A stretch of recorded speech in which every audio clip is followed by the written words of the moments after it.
They had only taken a short nap. When they woke up, killer whales were already surrounding them. This is the most desperate moment a seal can ever face. They never imagined that an ordinary rest would be taken as a dinner signal by top predators. Two seals, prey waiting to be slaughtered, were forced onto a small patch of floating ice. Their only advantage was the sharp edge of the ice, keeping the orcas from getting close for now. At this moment, they were safe. What they were facing was one of the smartest predators in the ocean. Orcas don't rely on brute force. They rely on coordination, calculated step by step. The orcas formed a formation, their tail beats moving in perfect sync. The next second, a massive wave was unleashed.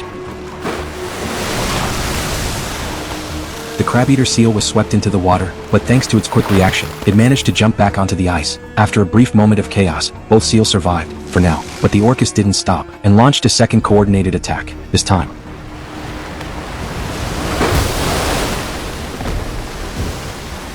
The Weddell seal was blasted straight off the edge, thicker fat, and slower movement. It was the easier target in the orcas' eyes. Before the seals could even recover, the third attack was already underway. Another wave crashed in.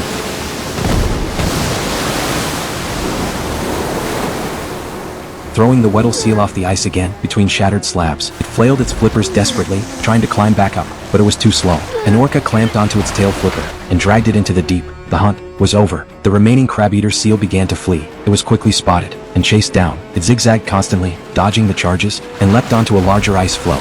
Wedged between two massive ice blocks, it gained a brief moment of safety. The orcas immediately changed tactics. They pushed the ice, forcing the prey toward deeper water. The time the seal realized something was wrong, it was already too late. It abandoned the ice, and jumped onto another, larger floe.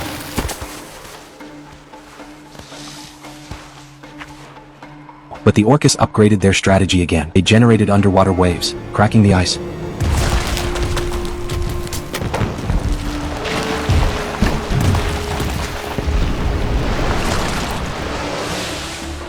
Breaking the floe into smaller pieces, continued pushing the seal toward open water. The crab-eater seal panicked. It tried to escape again, but in its confusion, it jumped onto a much smaller piece of ice. An orca surged up from below, trying to flip the ice completely. The seal lost its balance, and fell into the water. It looked like this was the end, but once again, it escaped. From that point on, no matter where it ran, it stayed with it. In the end, it climbed onto a tiny piece of ice. This confrontation had lasted 4 full hours. The seal was completely exhausted. Orcas raised another wave, but this time, the waves grew smaller and weaker. The orcas were exhausted too. One orca lifted its head, silently watching the battered crab-eater seal. No pursuit, as if saying one thing, you win. Orcas swam away, and the seal survived.